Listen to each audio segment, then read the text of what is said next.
हर साल ऑलमोस्ट 35 लाख बच्चे जेडबलई, NEET, IIT, nest की प्रिपरेशन करते हैं और जान लगा के अपनी मेहनत करते हैं, लेकिन उनमें से सिलेक्शन सिर्फ 2.5-3 लाख बच्चों का ही होता है। बाकी के 32-33 लाख बच्चे फेस करते हैं डिप्रेशन, एंग्जाइटी, सेल्फ डाउट और ऐसे हालात में उन्हें लेना पड़ता है एक और ड्रॉप अपनी काबिलियत को साबित करने के लिए। लेकिन उनको ये सब फेस इसीलिए करना पड़ता है क्योंकि उनमें से बहुत सारे बच्चे इस पर्टिकुलर एग्जाम को निग्लेक्ट कर देते हैं, जिसका नाम है CUET UG यानी कि common university entrance test for undergraduate courses. इस एग्जाम को क्वालिफाई करने के बाद बहुत सारे बच्चों को अक्रॉस इंडिया 250 से भी ज्यादा स्टेट, सेंट्रल एंड पब्लिक या प्राइवेट यूनिवर्सिटीज में मौका मिलता है अपने फेवरेट साइंस कोर्सेज को परस्यू करने का। और इंस्टीट्यूशंस जैसे कि DU, BHU जिनमें एडमिशन के बाद IIT JAM जैसे एग्जाम चुटकियों में निकल जाते हैं, उनमें भी अच्छा खासा चांस होता है अपने बैचलर कोर्स को परस्यू करने का। इस एग्जाम को निग्लेक्ट करके बच्चे अपनी लाइफ की सबसे बड़ी भूल करते हैं। मेरा नाम है पार्थ और आज मैं बात करूंगा आपके साथ CUET की कंप्लीट डिटेल के बारे में कि क्या एलिजिबिलिटी क्राइटेरिया रहेगा, कौन कौन से सब्जेक्ट्स हैं जिसमें आप ये एग्जाम दे सकते हैं, एक्चुअल में पैटर्न क्या है एग्जाम का, कट ऑफ्स क्या रहती हैं, फीस कितनी जाएगी आपकी एप्लीकेशन फॉर्म की और डेट्स क्या क्या रहने वाली हैं आपके एग्जाम की, आपके एप्लीकेशन फॉर्म्स की, रजिस्ट्रेशन की, काउंसलिंग की। और उसके बाद आपको लास्ट में ये भी समझाऊंगा एज अ बोनस कि आप इन बचे हुए दिनों में CUET को क्वालिफाई करने के लिए अपनी स्ट्रैटेजी को किस तरह से मोल्ड कर सकते हैं। तो बच्चों वीडियो के एंड तक बने रहना। अगर आपको भी लगता है कि आपको CUET एग्जाम देना चाहिए और आप वाकई में इस एग्जाम के लिए सीरियस हैं, अपनी साइंटिफिक परस्यूट के लिए सीरियस हैं, तो डोंट वरी क्योंकि सायास्ट्रा बच्चों आपके लिए लेकर आया है बहुत ही सारे सरप्राइजेस। आपके चारों सब्जेक्ट का ध्यान रखने के लिए सायास्ट्रा बहुत जल्दी लॉन्च करने वाला है ये बुक्स, जो आपकी CUET की प्रिपरेशन को डेफिनेटली एक बहुत ही अच्छा बूस्ट देने वाली है। और ये बुक्स आपको देने वाली हैं chapter wise full mock test, जिससे आप CUET के एग्जैक्ट एग्जाम लेवल पर, बल्कि कहूंगा उससे थोड़े से डिफिकल्ट साइड पे ही अपनी क्वेश्चन प्रैक्टिस करके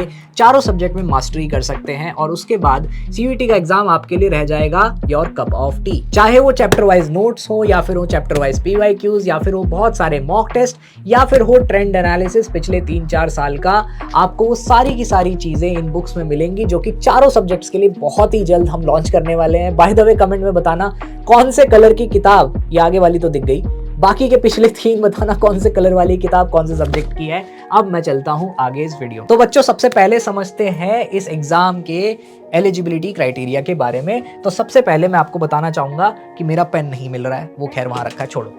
एकेडमिक क्वालिफिकेशंस, आपके पास 12th होनी चाहिए, यानी कि आप 12th पास आउट होने चाहिए। अगर आप 12th पास आउट कभी भी हैं, बहुत सारे बच्चे पूछते हैं ड्रॉपर्स का क्या सीन है, तो देखो भैया ऐसा है, आपके कॉलेज पे डिपेंड करेगा। CUET पे ऐसा कोई बाउंडेशन नहीं है कि आप first dropper, second dropper, third dropper हैं तो आप दे नहीं सकते। आप CUET का एग्जाम दे जरूर सकते हैं 12th के बाद, लेकिन आपको एडमिशन मिलेगा या नहीं based on your drop years वो कॉलेज डिसाइड करेगा, ना कि CUET, राइट। सो 12th पास होनी चाहिए। मिनिमम क्राइटेरिया परसेंटेज का 50% है जनरल कैटेगरी के लिए, बाकी सब के लिए 45% है। याद रखना इस क्राइटेरिया के ऊपर अभी बहुत सारी अफवाहें भी चल रही हैं, बहुत सारे डिस्कशंस चल रहे हैं, आपको न्यूज़ सुनने में आ रही होगी कि ये भी 75% हो गया है। बट जब तक CUET से ऑफिशियल नोटिफिकेशन नहीं आता है, ऐसा कुछ भी कहना इज नॉट राइट। जैसे ही CUET कोई ना कोई ऑफिशियल नोटिफिकेशन पास करेगा हम आपको जरूर बता देंगे, डोंट वरी। फिलहाल हम यही मान के चलेंगे।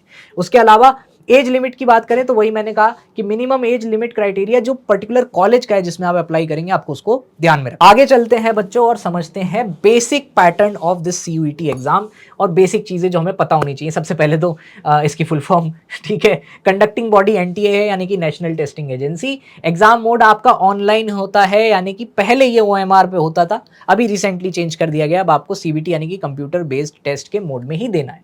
मीडियम ऑफ एग्जाम, सबसे बड़ा बेनिफिट, 13 अलग अलग लैंग्वेजेस में आप इस एग्जाम को दे सकते हैं।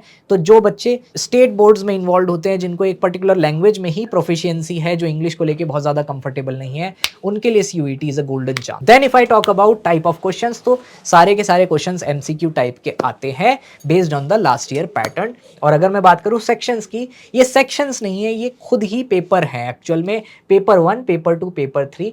पेपर 1 में लैंग्वेज होती है, पेपर 2 में डोमेन सब्जेक्ट्स यानी कि आपका कोर सब्जेक्ट होता है, और पेपर 3 में आपका जनरल एप्टीट्यूड टेस्ट होता है। इसको मैं थोड़ा सा डिटेल में समझा देता हूँ। मान लीजिए आप डीयू में एडमिशन लेना चाहते हैं सीयूईटी के थ्रू, और उसकी गाइडलाइंस में मेंशन है कि हम उन बच्चों को एडमिशन देंगे जिनके पास सीयूईटी का क्वालिफिकेशन होगा इन 3 साइंस सब्जेक्ट, चाहे वो पीसीएम या पीसीबी हो, और एक लैंग्वेज सब्जेक्ट। तो आपको पेपर 1 यानी कि लैंग्वेज वाला पेपर भी देना होगा, क्वालिफाई करना होगा, और उसके अलावा आपको अपने फेवरेट कोर सब्जेक्ट में, फिर चाहे वो 1 हो, 2 हो या 3 हो, आपको सेक्शन 2 वाला यानी कि पेपर 2 भी अटेम्प्ट करना होगा। अब अगर आप चाहते हैं कि 12th के बाद आप फिजिक्स, केमिस्ट्री, बायो तीनों की लाइन खुली रखें, क्योंकि आपको नहीं पता है किस में परसेंटाइल अच्छा आएगा, तो आप 3 सब्जेक्ट्स में पेपर 2 देंगे और एक लैंग्वेज का पेपर 1 देंगे, तो आपको एडमिसिबल माना जाएगा। लेकिन मान लीजिए कॉलेज में ऐसा कोई क्राइटेरिया नहीं है, तो आप एक सिंगल सब्जेक्ट, कोर सब्जेक्ट में भी ये पेपर दे सकते हैं। बात करूं क्विकली जनरल टेस्ट की या जनरल एप्टीट्यूड टेस्ट की, तो ये उनके लिए बहुत मैंडेटरी हो जाता है जो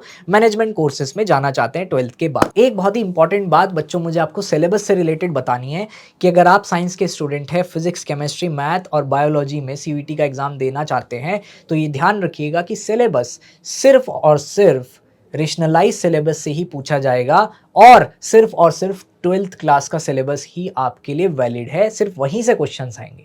that is a huge relief for all those candidates जो अपनी 11th बर्बाद कर चुके हैं या फिर उन्हें 11th याद नहीं है। सिर्फ 12th का सिलेबस आएगा, एंड वो भी रेशनलाइज सिलेबस के अकॉर्डिंग। अब बच्चों आगे चलते हैं और डिटेल समझते हैं इस एग्जाम के बारे में, जिसमें सबसे पहले आता है कि टोटल सब्जेक्ट्स आप सिर्फ 5 ही चुन सकते हैं, जिसमें से आप फिजिक्स, केमिस्ट्री, मैथ, बायो और लैंग्वेज भी चुन सकते हैं फॉर एग्जाम्पल, और डिफरेंट कॉम्बिनेशंस में आप 5 डिफरेंट सब्जेक्ट्स चुन सकते हैं। और याद रखना, इन 5 सब्जेक्ट्स के एग्जाम कैसे कैसे होंगे वो तब पता चलेगा जब डेट शीट आ जाएगी। डेट शीट में आपको सारा कुछ इंफॉर्मेशन दिया होता है कि आपके कौन से एग्जाम एक साथ हैं, कितने में कितने दिन का गैप है, कौन कौन सी जगह पर कौन कौन सा एग्जाम हो। मोस्ट प्रोबेबली सिटी और जो सेंटर होता है वो शायद सेम ही रहता है, बट हाँ डेट्स अलग अलग हो सकती हैं। फिर बात करें मार्किंग स्कीम की, तो +5 मार्क आपको मिलता है करेक्ट आंसर के लिए, और -1 मार्क आपको मिलता है इनकरेक्ट आंसर या फिर गलत आंसर के लिए, और 0 ऑब्वियसली फॉर अनअटेम्प्टेड क्वेश्चंस।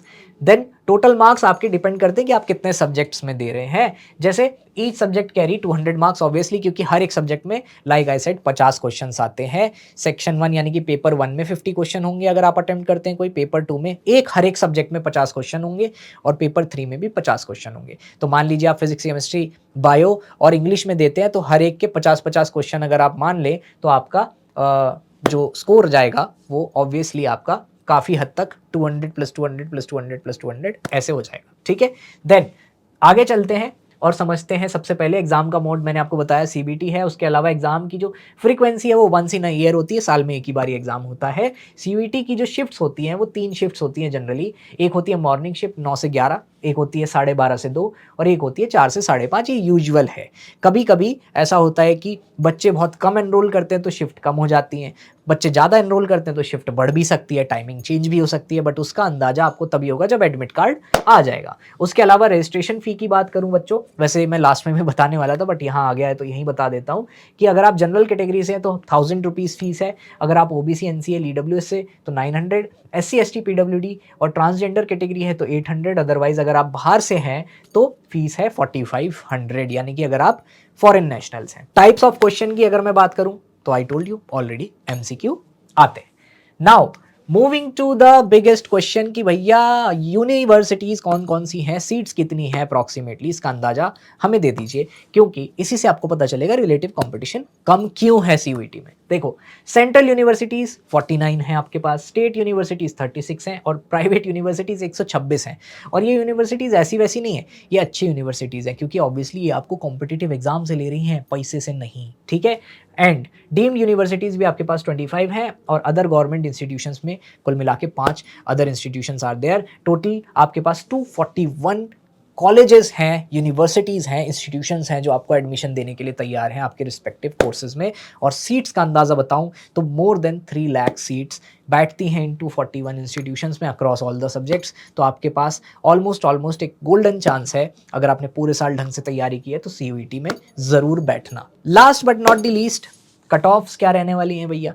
तो देखो बच्चों, जो कट ऑफ रहने वाली है अगर मैं परसेंटाइल के बेसिस पे बताऊं, तो अगर आपका परसेंटाइल 98 से 99 आता है किसी भी सब्जेक्ट में, इंडिविजुअल सब्जेक्ट की बात हो रही है यहाँ पे, किसी भी सब्जेक्ट में अगर आपका परसेंटाइल 98 से 99 आता है, श्योर शॉट आपको वो सब्जेक्ट में बीएससी मिल जाएगा किसी भी अच्छे इंस्टीट्यूशन में और टॉप के सेंट्रल यूनिवर्सिटी में भी मिल जाएगा। उसके अलावा 90+ percentile is also considered good, जिसमें आपको श्योरली किसी ना किसी अच्छी यूनिवर्सिटी में आपका फेवरेट सब्जेक्ट मिल भी सकता है, नहीं भी मिल सकता है। लेकिन 90 के नीचे जब आप जाते हो तो एवरेज और लो स्कोर पे चले जाते हो। ये चीज़ ध्यान रखना कि फिर आपको आपके फेवरेट सब्जेक्ट में शायद ना मिले, जिसमें आपका परसेंटाइल ज़्यादा अच्छा होगा, उसमें आपको मिलने के चांसेस ज़्यादा हो जाएंगे। और अगर आपने एक ही सब्जेक्ट में दिया और परसेंटाइल कम है, तो हो सकता है कि आपको लास्ट का या फिर हो सकता है प्रायोरिटी में जो नीचे कॉलेजेस आते हैं उनमें से कोई ना कोई कॉलेज मिले, बट आपको ड्रॉप नहीं लेना पड़ेगा। और वो कॉलेजेस भी इतने कैपेबल होते हैं कि आपको एक अच्छा रिसर्च करियर बनाने में एक इनिशिएशन दे पाए। लास्ट में क्विकली हम डेट्स को देख लेते हैं। हालांकि डेट्स जब अनाउंस होती हैं तब बताने में ज़्यादा मज़ा आता है, वो ज़्यादा ऑथेंटिक होता है। बट अगर मैं आइडिया दूं तो आपके जो रजिस्ट्रेशन वगैरह चालू होते हैं वो मार्च के फर्स्ट वीक से स्टार्ट हो जाते हैं। उसके अलावा जो आपका एग्जाम होता है वो मई 2026 से जून 2026 के बीच बीच में हो जाता है। रिजल्ट ऑलमोस्ट 1 महीने बाद आता है और काउंसलिंग उसके बाद शुरू होती है।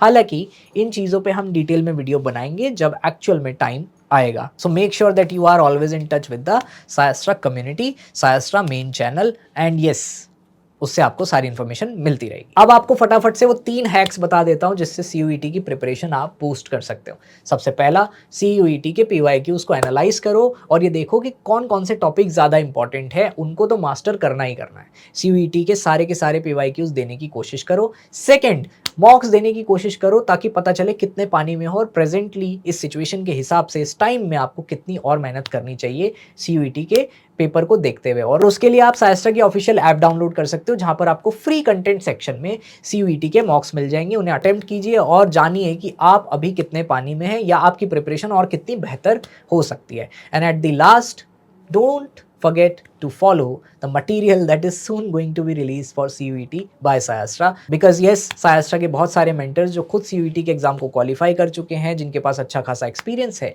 जो आपके ड्रीम इंस्टीट्यूट्स में पढ़ भी चुके हैं और वहाँ के एलुमनाइज रह चुके हैं, उन्होंने उन बुक्स को बनाया है, उन मटीरियल्स को बनाया है। सो make sure that you go through those materials and boost your preparation. तो बच्चों, आई होप ये वीडियो आपके लिए हेल्पफुल रहा होगा, इंसाइटफुल रहा होगा। अगर आपको कोई भी डाउट आता है तो आप हमें कमेंट्स में ज़रूर बताना, और अगर कोई बातचीत करनी हो तो आप मुझसे फ्राइडे लाइव में बात कर सकते हैं या फिर आप हमारी सपोर्ट टीम को कांटेक्ट कर सकते हैं, जिनकी डिटेल्स आपको नीचे पिन में मिल जाएगी। सो बाय बाय बच्चों, take care, see you in your dream institutes, be curious.